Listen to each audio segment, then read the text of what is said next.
By the way. Congrats. Thank you, Janet. Hi, everyone, and welcome to A Mindfulness Experience. On behalf of Access to Integrative Medicine Health Institute and the GW Office of Integrative Medicine and Health, welcome. AIM is a nonprofit organization with the mission to provide vulnerable and low-income communities with access to whole person care or healthcare and wellness. The GW Office of Integrative Medicine and Health promotes integrative medicine by providing learning opportunities to health professionals and healthcare consumers. I'm really pleased to announce today's facilitators, and they are Nyle MacFarlane, an occupational therapist and the founder of Blue Nyle Therapy, and Sage Raindancer of Raindancer Healing Arts, who's a certified nature and forest therapy guide. So without further ado, Nyle, I'll hand it over to you. Thank you so much, Tatiana. So my name is Nyle. As she said, I'm an occupational therapist, and I specialize in something called fascia. And if you don't know what fascia is, it is basically the thing that connects us on the inside of our bodies. It's been really interesting to be a fascial therapist in kind of this new world that we seem to be in here, where so many of us are practicing our occupations at home. In fact, you can probably even hear my cat meowing in the background, like she wants to come in and join me. And it's kind of cool to get really personal with my patients lately, because typically the way my sessions look in the past is people come to see me when they're in chronic pain, and they've kind of gone through the more traditional medical system and come out the other side with these ambiguous diagnoses like fibromyalgia and autoimmune diseases. But underneath it all, they're just in pain. And when they come to me, they're there for 55 minutes of pain relief, and we do all hands-on manual therapy. Now, that has been something that's really, I think, been taken away in the past year or so, is this ability to go see somebody and have them put their hands on you to heal them or fix them. And a lot of us have had to become our own healers and therapists in a lot of ways in this past year. And the ability to connect with someone to help us, it's all become very virtual.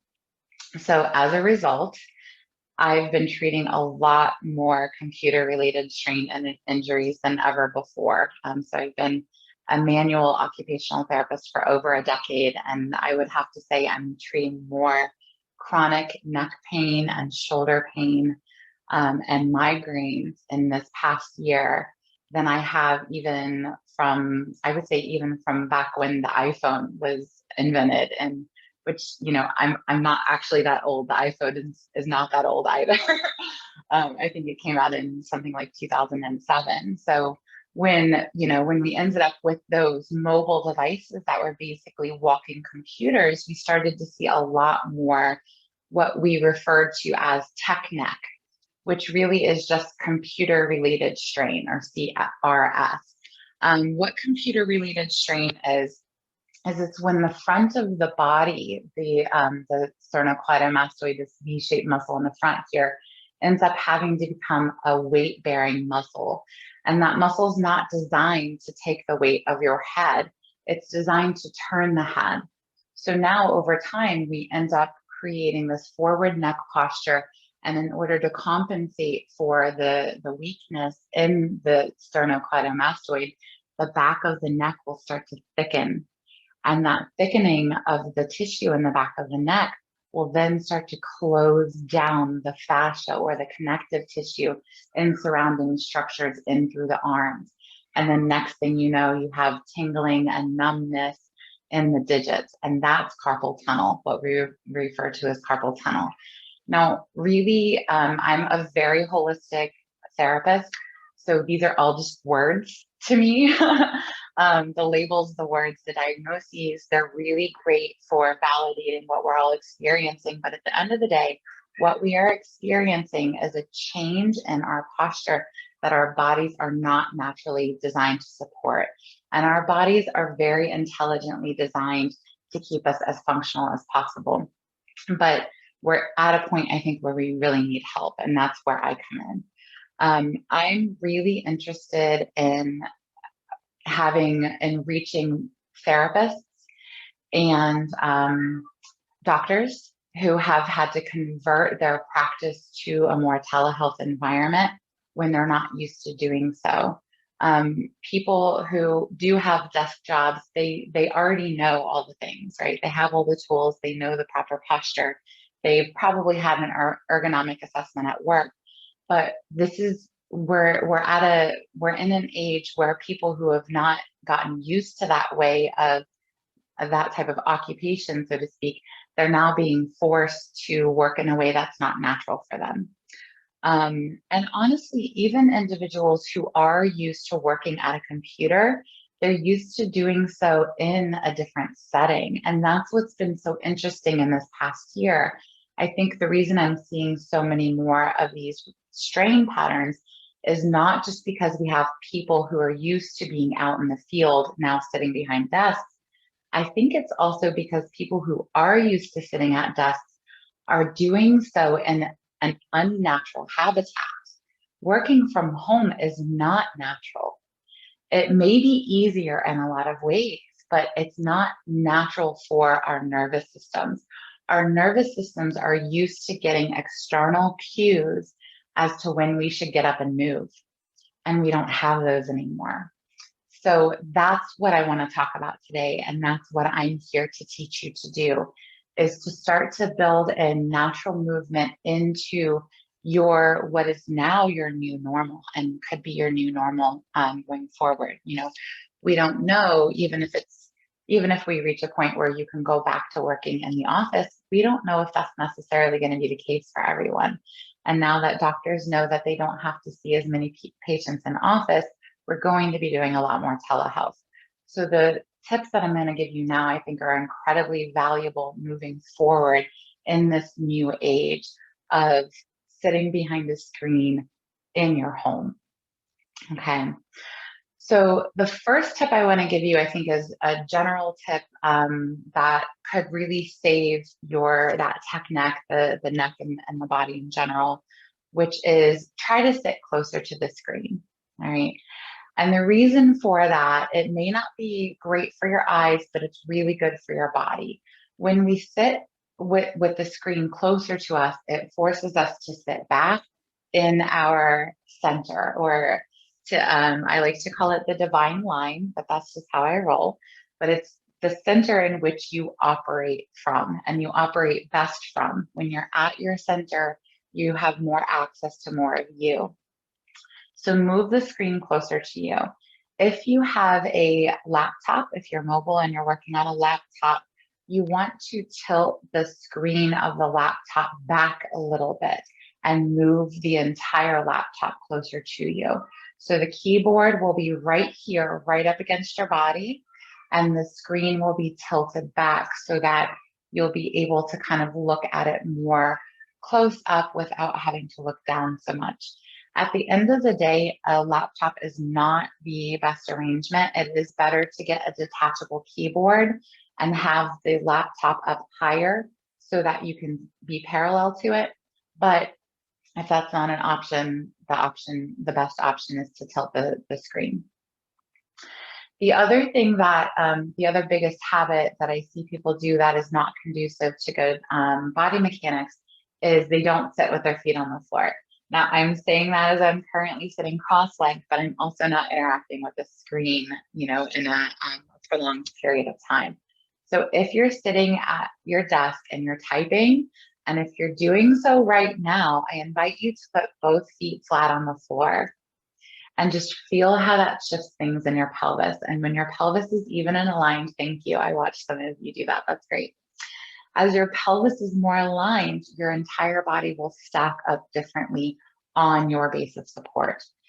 So one of the hacks that you can do to make sure that you're doing that more often is you can put a stool on the floor and put your feet on that stool. You want your feet to have contact with the floor at all times.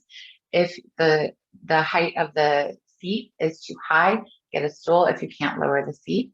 You can also put little fun, like tactile fidgets and things on the floor or on a stool and sit barefoot. I don't know if you do that. I'm like, clearly have a pediatric background. I do that all the time. But that's a really great way to incentivize you to keep the feet flat. Another thing that I want to encourage you to start doing if you're not doing already is taking breaks. Now, I know what you're going to say. I already take movement breaks. You have your Apple Watch set for every, like half an hour, something like that. And what I'm going to ask you is, how many times do you silence it and not get up? So I'm not even going to ask you to get up because I already know that's not realistic, and that's okay. That's okay. I want you to know that I'm going to meet you where you're at, and there is no shame in hitting the silence button on that Apple Watch. Instead of setting a timer to get up and move, I invite you to do this instead.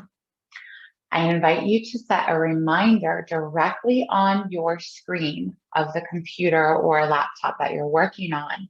And that reminder will say every 20 minutes, it will blink and it will say, breathe. Okay. And now you're not going to just breathe. You're going to do a couple things. So I'm going to tell you that now. And I want you all to do it with me. Okay.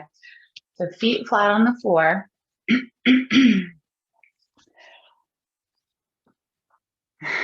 Take a deep breath in, raise your eyebrows up, a slow breath out, and now take the palm of your hand and just place it over your eyes. I know you can't see me anymore, and that's so sad, but it's okay. It's just going to be for about 30 seconds. Now with your hand over your eyes, just feel the weight of your hands directly on your eyelids. Imagine if you'd just been working for 2 straight hours, and now your vision is occluded and you're getting a great little break from that screen. The pressure of your hands is just softening into your eye sockets, giving those muscles, those teeny tiny muscles of the eyes, a chance to take a break. And in this time, you're going to take a few more deep breaths in, slow breaths out, and you're going to sit all the way back in your chair. Oh, doesn't that feel so good? Okay, and that's it. So every 20 minutes, I want you to set a reminder on your screen that says breathe. And when you breathe, you're going to occlude your vision or cover your eyes with your hand. Make it dark. Take several deep breaths, let's say 10 deep breaths, and sit back on your seat. Okay. Doesn't that feel so much more doable than getting up and moving? Okay. The last thing I want to say is you should still get up. You should still move, but it should be functional. I'm an occupational therapist and I'm all about making things functional to the occupation in which you're engaging with. So do get up and move, but do it when you're going to do it anyway. And you probably do. And that's the thing that I'm saying about we've lost our external cues for when to get up. When you're at work, you get up to go to the water fountain, you get up to go to the bathroom, you get up to have a chat with your coworker. And now you're just in a dark room with your kids in the other room on their laptops, trying to cram it all in before lunchtime. So in that time, we do still get up. I think we do it with urgency because we've got stuff to do. So I want to give you things that you could do to make those movement breaks a little bit more realistic. And that's why I'm actually sitting by a door. So I'm going to show you a couple things now, and you're welcome to write them down, or if you want to even take a screenshot of me, you're welcome to do this. I know this recording is going to be available, so you can always recall this later. So I'm going to show you a few things you can do now. Not all movement breaks are created equally. So if you do nothing else, do the things I'm about to show you. And I'm wearing a brace that I was going to demonstrate, but I may not have time for that today. So maybe in a future talk, I can share some tools for posture. But today I want to show you this. So the first thing you're going to do is in your chair, and you're welcome to do this with me if you'd like. You're going to stand from your chair before you go to the bathroom, unless you really have to go, and then do it on your way back in. But the first thing you're going to do is you're going to stand with one foot up on the chair. Hold your knee and twist your body. Take a deep breath in. A slow breath out and sink down into your standing leg. It's really all about the breath here. It brings you back into your body. Then bring that leg down, opposite leg up, opposite hand to that knee, and twist away. So using that opposite hand to push yourself away. Deep breath in. Slow breath out, anchor down into your standing leg. Good. The second thing is a standing spinal stretch. So you're going to hold on to your elbows, drop your chin to your chest, and then vertebrae by vertebrae, lower yourself down. This is where you're going to feel what that seated position has been doing to your body. You'll feel it in your low back and in your neck. Now keep holding on to your elbows and using the weight of your arms to really start to traction through your shoulders and the back of your neck. Raise your eyebrows up and back down again. And then you can start to sway side to side, using your breath to break up superficial fascial adhesions down your spine. And then slowly come up vertebrae by vertebrae. During that, you can keep your knees slightly bent and your hips slightly bent so that you're not locking down in those areas. And then the last thing you're going to do, you can now get up and go pee. And on your way back out, you're going to use the door jamb to open up through the pec minor here and then through the thoracic inlet in the front. I had mentioned with tech neck or computer related strain, our head leans forward and it starts to compress down on these nerves and blood vessels that run through this thoracic inlet here. So you're going to keep your elbow bent at 90 degrees and put your hand up against the door jamb at the threshold, and then slowly step away from the door. This is pretty intuitive.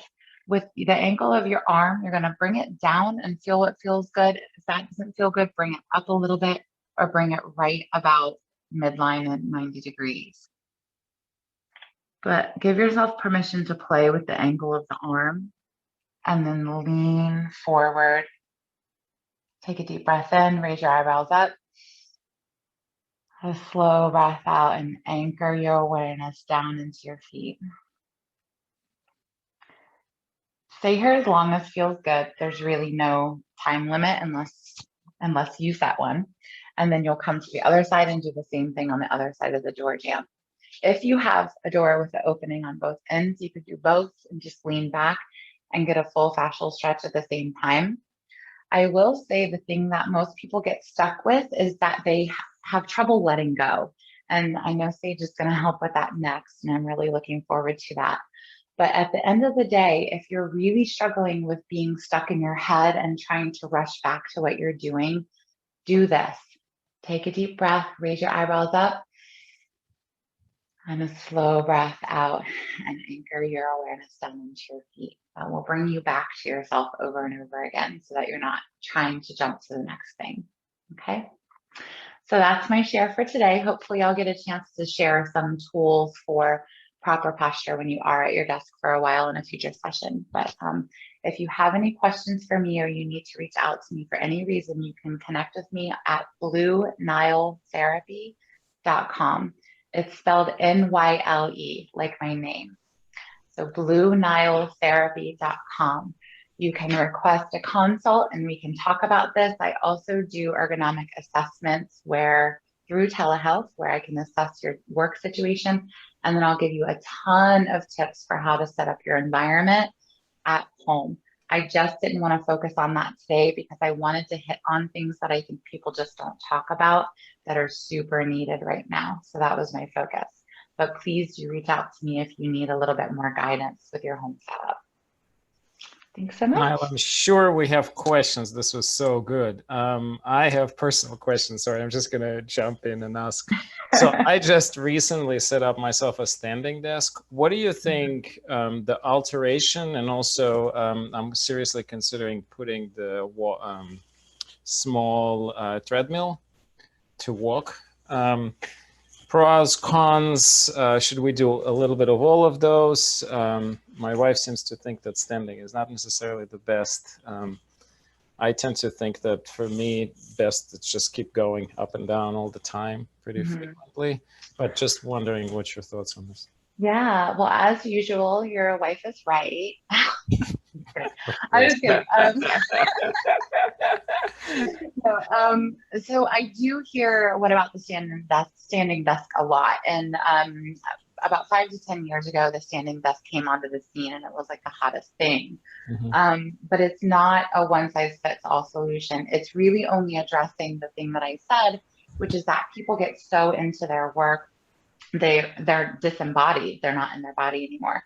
So all the standing desk is doing is reminding you that you have a body. And so, oh, you're going to stand up the desk now so that you can stand too. So yes, it's great that now you have another option other than sitting. However, you can still stand and stiffen up and do all the same postural alignment abnormalities that our bodies don't like, which is to lean forward and scrunch our face. Those are the two common things I see people do: leaning forward and scrunching their face. And fascially, that locks everything down. So if you're going to use a standing desk, here's my advice: make it dynamic. When you stand, put some sort of stool or something down on the floor so that you can stand and do your typing and then shift your weight, shift your weight, shift your weight, so that, or a treadmill is great. I've never seen anybody work on a treadmill before, so please let me know how that goes. I'll ask my friend who just did this to send me some photos or videos. But yeah, I'm quite impressed. We are competing on steps, and I can, now that he started doing it, I'm done. I used to be sort of first, and now he's like clocking up 20, 30,000 steps per day during the meetings. So I can't keep up with this suddenly. So I have to buy one, but I like it. Yeah. I would add that I have both a standing desk and an elliptical under my desk. And those are wonderful tools, but I really appreciate what you said, Nyle, is that they're just tools, right? You still have to remember to move, and I have to remember to change from one to the other.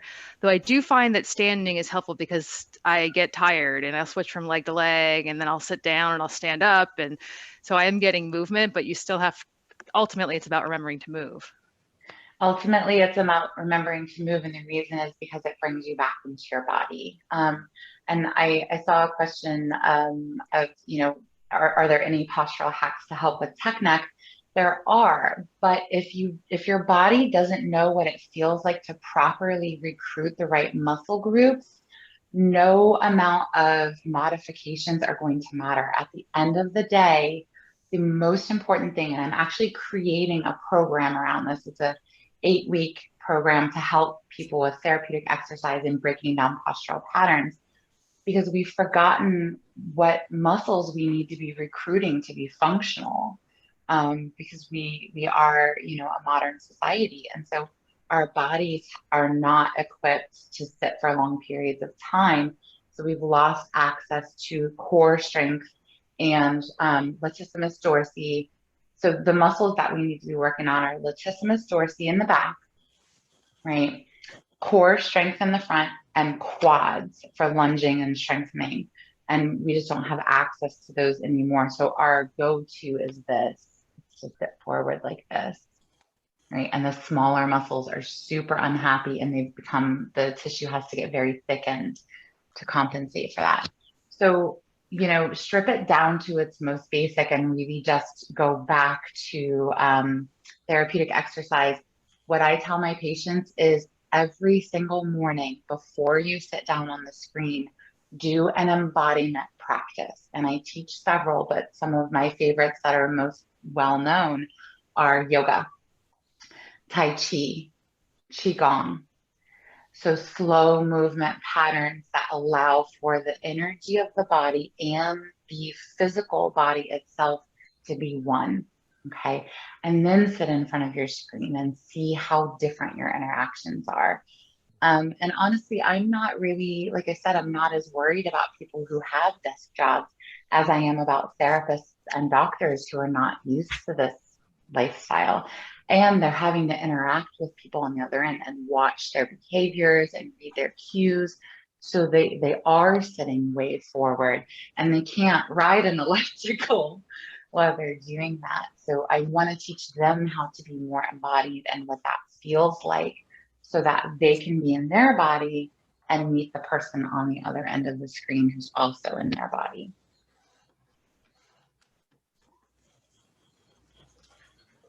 I hope that makes sense. That was great. That was absolutely terrific. I think part of the agenda today was to review the change in CDC guidelines. There are questions there specifically for you, Nyle. Does the posture thing you had earlier help with does the posture thing you had on earlier help with the technique? That was the question I was kind of trying to address. So it does, but not if you don't have the proper muscle strength to recruit. Okay, so this really just, it will put more pressure on the body.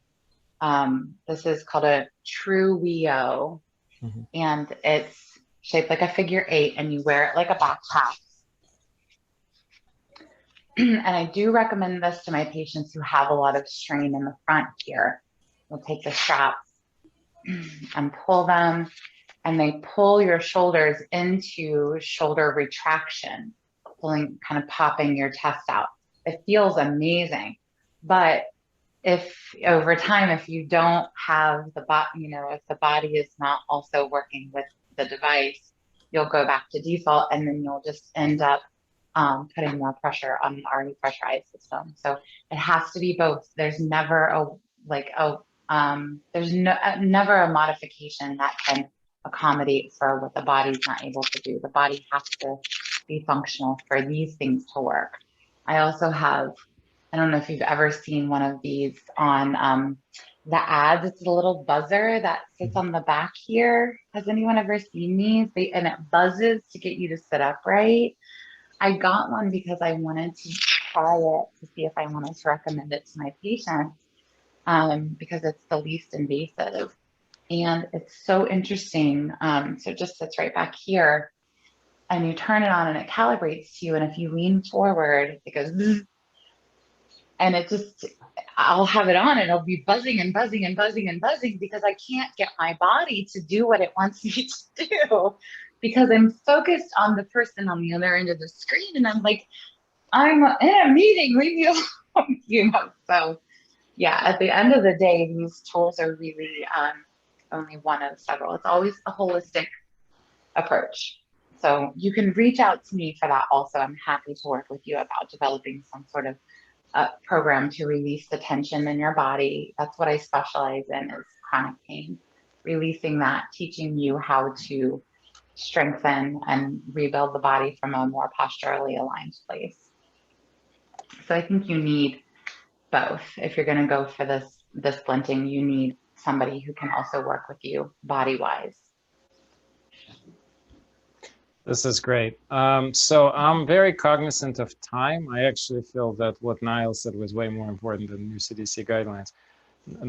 Not to say they're not important, so let me run by everybody, and Sage specifically. Sage, we're already in your time. I think I'd rather just have you start than reading the CDC guidelines. What I'm going to do is this. I'm going to put the update into the chat. And so basically just in 30 seconds here. So there's significant changes in the masks wearing, into the travel, needing to get tests before and after, or not needing if you're vaccinated, not needing to get tested, not needing to quarantine yourself before or after the travel. So it's a pretty significant shift. I think what we should probably do, everybody can take a look at this, and we can talk more about this next Friday, unless there's some really, really, really burning question. Maybe we can just take one. I hope not, because I really want to move on to a Sage who looks like a ninja in the park, getting ready for his ninja activities of walking us through an absolutely... You're an Arboretum again? Yes, that I am. I am in the Arboretum right now. And if anyone did have a question for the CDC guidelines, then by all means, go ahead and ask. Honestly, if it were up to me, I'd actually spend a couple more minutes with Niles asking some questions and perhaps answering, because I am also a massage therapist. I would just say, So- I would just say she has to come back. That's all. Yeah, I I'll come think back. so. You just have to. Nyle, come back. you have heard it. You have to come back. Absolutely, I would love to. I really want to hear from Sage too. I'm super excited. We can always chat offline anytime too. All right. Sage, So can I with ask that, you a question? I'm muting myself. Go. Yes, go ahead and ask a question. Why are you wearing a mask? With the new guidelines, you shouldn't have to. Very good question. Very good question. So I am still wearing a mask outside, even though I have been vaccinated, because those are still the rules here at the Arboretum. They still do ask for folks to have their masks on. I'm not sure if they're going to change that anytime soon. Hopefully they will, because one, we are outdoors, or I am outdoors. And if you do visit here, yeah, you'll still be in an outdoor space. But considering it is USDA property, the Department of Agriculture property, they still request that we do have masks on. Now, again, I don't know if that's going to change anytime soon, but hopefully that will. And I don't know if you guys can hear the wind, but hopefully that's not overpowering my voice.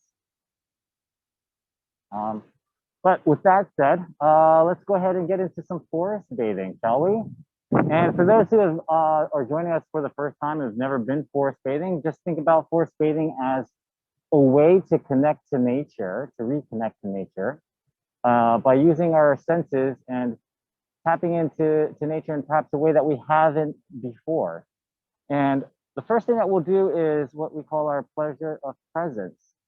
So we'll start off by finding a comfortable spot. And if you've been on one of my walks before, we're going to do something a little bit different.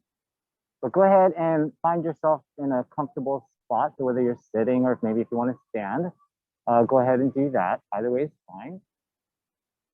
And then either bring your focus to a soft gaze, or let's see if we can just turn this around so you're not looking at me. But I'm going to give you something to look at here. And what you can go ahead and do is, again, either just focus in on the screen, bring your eyes to a soft gaze, or go ahead and close your eyes.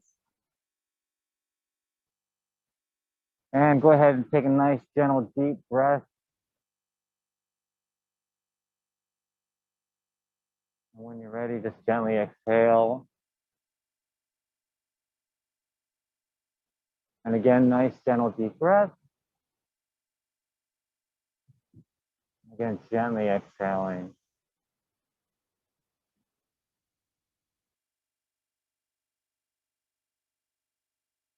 And what we're going to do now is just tap into our memory banks. Tap into our memory banks from yesteryears, perhaps when we were younger, perhaps as a child or a teenager. But at one point in time in our life, we made a friend with a tree. There was a time perhaps where we connected with a tree, whether we stood or sat underneath it, or perhaps climbed it. I want you to go back into those memory banks. Just go ahead and make that withdrawal of that memory of a tree in your past.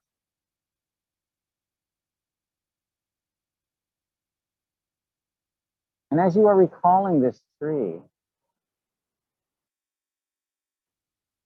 just remember the feel of this tree.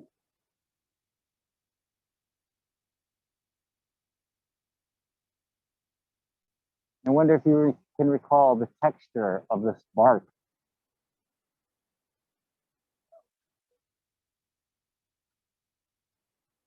And again, nice, gentle, deep breath.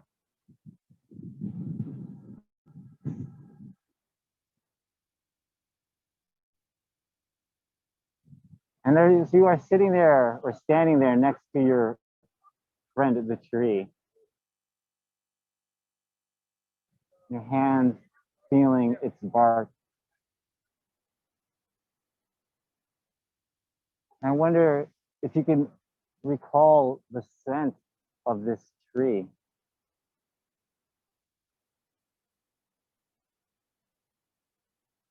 If there was a scent at all that you could pick up.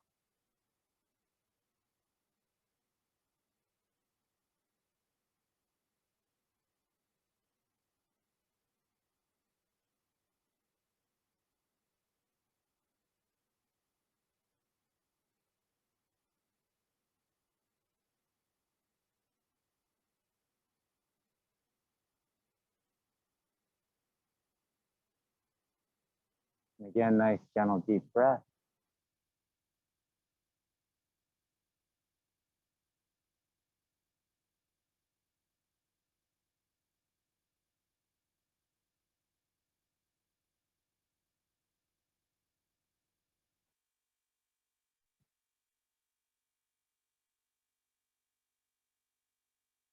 And as you are, you're with your friend, the tree.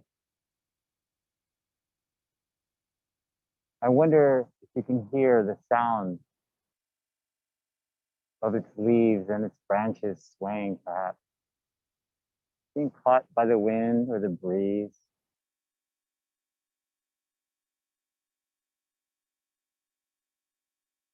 Or perhaps you may hear a different sound, perhaps of a buzzing, maybe the chirping of birds, or the croaking of frogs.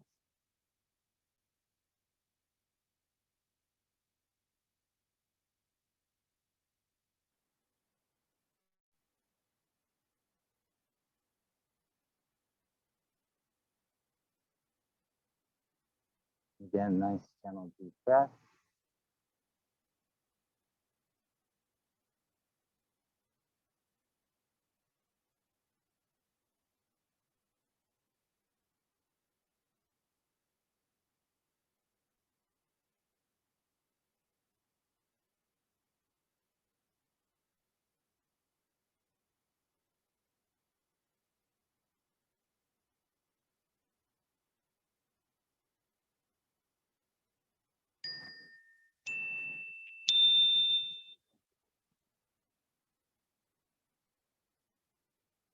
And now let's bring ourselves back to center.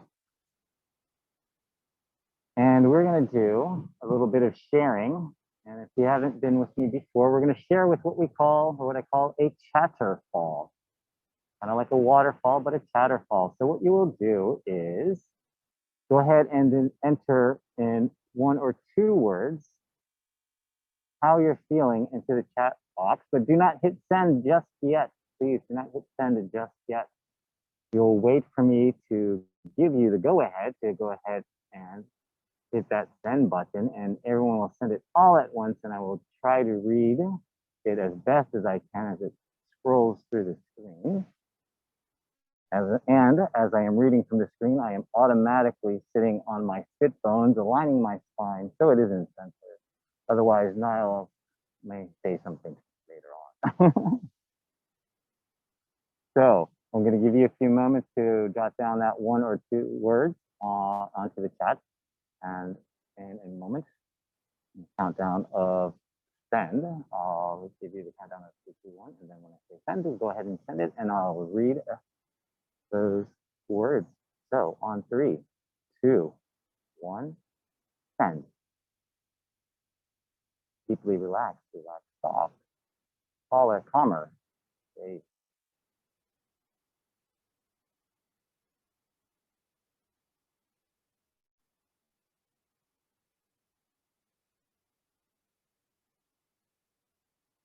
Thank you for sharing, everybody. So what we're going to do now is, as I said, is we're going to do things a little bit different. I need to get some more. And just put it down. There we go. Now you guys. All right. So one thing about forest bathing, one thing I like about it, it kind of brings me back to a bit of my childhood. I know sometimes some folks get that same kind of feeling, And I was actually going to do a forest bathing walk with some kids not too long ago. And it was going to be fun, but things got canceled. And what I'm going to do now is just going to share with you all what I was going to share with them. And this is going to be a little bit of participation. So I'm going to choose somebody, and I think I'm going to start with Niles, one of our guests today. So I'm going to have her choose one of 4 things. And hello, this is what we're going to be playing with. I don't know if you can see this well enough, but you guys may remember this as children. We used to call these little fortune tellers, or once upon a time, they were also called Cootie Catchers. So with this specifically, as you can see, let me just get this up to this screen. There are little drawings, and you can see that there's a drawing of a forest. There's a drawing of a river. Right here, we have an estuary. And right there, we have a mountain. So I am going to choose Niles. And Niles, you're going to choose one of these 4 biomes, if you will. So again, the estuary, the mountain, the river, or the forest. And you can go ahead and shout that out or put it into the chat. And what we're going to do is I'm going to have you actually choose somebody else within the group. And they will choose the next one. And we'll do this with 3 folks. And then we'll see what activity we have to do here, because this fortune teller is what I like to call my forest bathing choose your adventure. So now, if you can choose one of those 4 things, one of the 4 biomes. I choose the river. The river. All right, let's do this. So R-I-V-E-R. So in the river, what we have here is, let's see if you can see. Oh, there we go. As you can see, I've got a bald eagle. I've got a red fox. And what is that on? Oh, the black bear, as well as the terrapin. By the way, these 4 creatures, they're all indigenous to the state of Maryland. So, and I'm sure they also are up and down the East Coast as well. But just from being from Maryland, and that's where the kids are from, that's what I went with. So, if you could just choose somebody and they can choose an animal, now we can just pass the baton. I choose Judy Escobar. Okay, Judy. All right, Judy, if you could pick one of these 4 little critters. I went to University of Maryland, so I have to be a terrapin. Right on, terrapin. So let's do this. Terrapin. Oh, which brings us back to the bald eagle. And Judy, if you could pick somebody else to choose. Oh, hold on.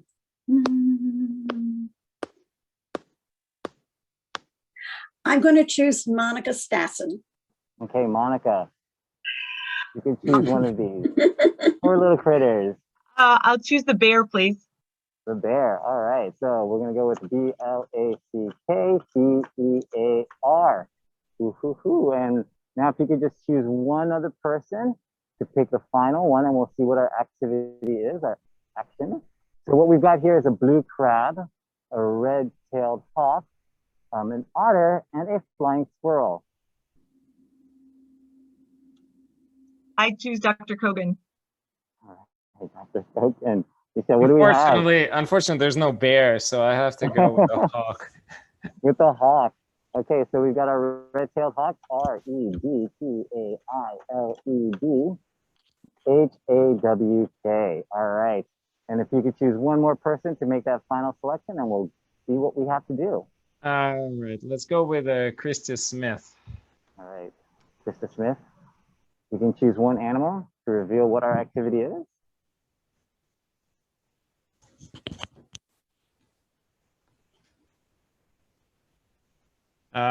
Christy, we can't hear you. I don't know. You're not muted, but we don't have a sound. We could always put it in chat. You can always put it in the chat. Oh, yeah, there. Good. Was that better? Yeah. What was it? Bald eagle. Bald eagle. Okay, so this is what we've got for the bald eagle. Okay, so when I say this, we all have to do it, okay?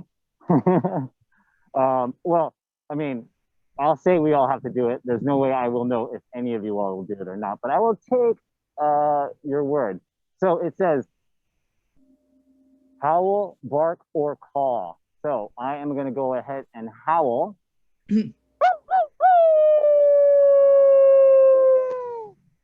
So hopefully that wasn't too loud in anybody's ears if you had your headphones on. But yeah, there's a howl. And I'm gonna save to the, oh, call, call, call. I saw a call, call, call. Awesome.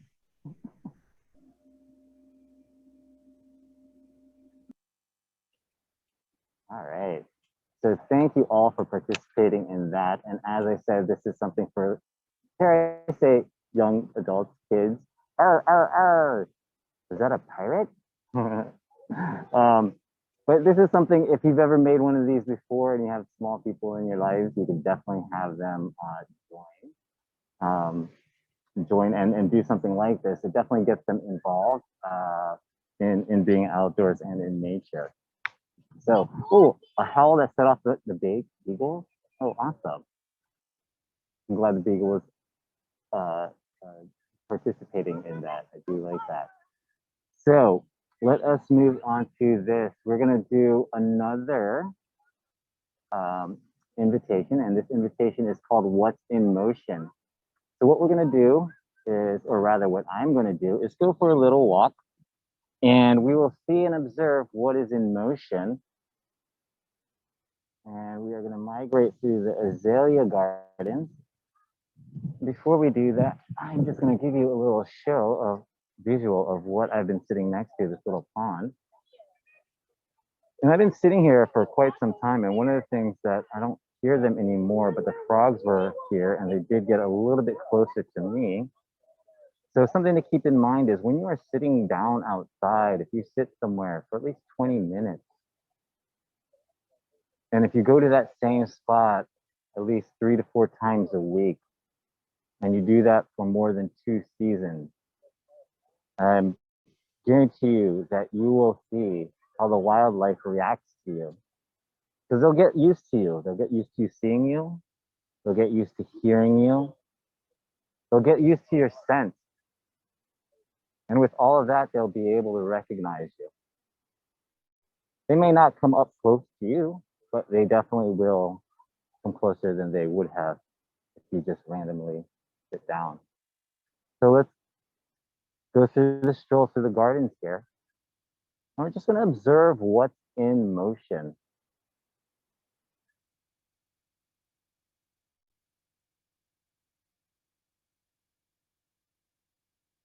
And if you want, you can also look out your own window. There's a view there before you that you like to observe and see what is in motion.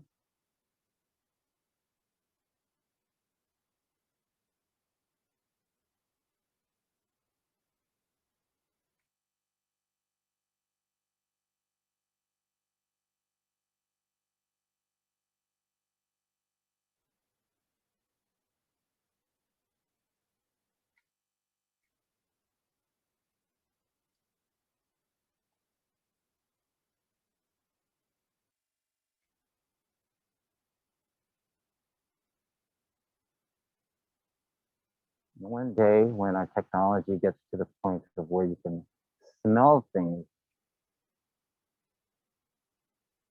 through these little screens, then this walk would be so much different.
Alrighty, everybody.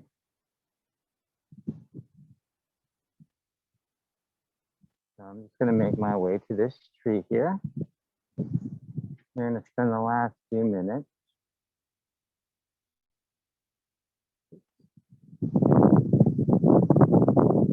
with our final invitation. Is what we call our tea ceremony. So let me get underneath here into my carpet. Oh, and a strong wind has knocked stuff down.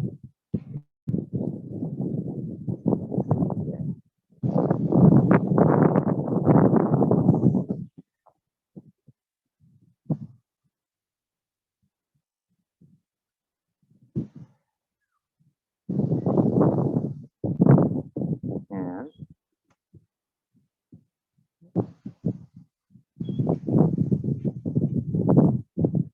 typically we'll end our tea ceremony or end our forest bathing walk with a tea ceremony. And I have here brought some tea with me. And I've got 3 cups, 3 teacups, one for myself, one for each of you, and then one for our host here at the gardens. And that host isn't necessarily the arboretum in and of itself, but a host is the land, and there are stewards that take care of this land. And those ancient, or those tribes here in the BC area would be the Anacostia, as well as the Piscataway tribes. So I just want to acknowledge those tribes that were here before us. And obviously now the USDA and the folks here at the Arboretum are the tenders of this land. And I also want to acknowledge our future tenders, the youth garden, and hopefully the children who are working those gardens will grow up to tend these lands as well as any other land and green space that we come across. So I'd just like to acknowledge all of those folks. And this teacup, again, is for the land. So if you have a few thoughts or words that you'd like to share, put them in the chatter box, or in the chat box, I should say. You can just think about that and send those thoughts, send that energy into this cup that I have before you.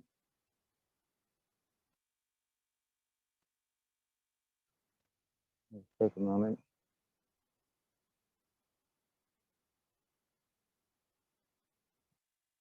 And actually honor this. And I'll pour this water, or this tea, excuse me, back into the earth.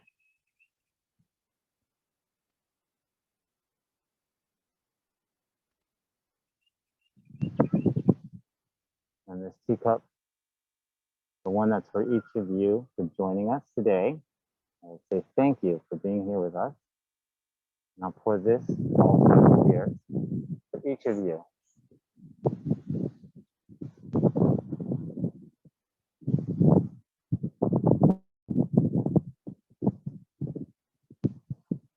And then this one is my teacup. I'm going to take a moment. Go ahead and have a sip of it.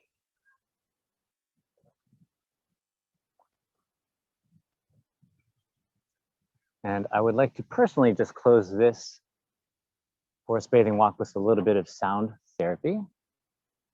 Just be a moment. So get comfortable if you'd like as I drum.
So again, thank you everybody for joining us. And I guess I shall turn this over now to Jeanette. If there's any other questions or if there's any other comments. You're welcome, everybody. It was my pleasure. My pleasure. This was wonderful. Made me walk outside too. Sit in my backyard, watch my bees. Oh, awesome. I'm glad. Thank you, Sage. You're welcome. So I don't think we have any time. We're actually over, but I think that's okay. I think we had such a wonderful session today, and we'll see everybody next Friday. Absolutely magnificent weekend by the look of it. So get outside without the masks. Well, still be careful, right? If you have a mask candy, if you come really close in contact.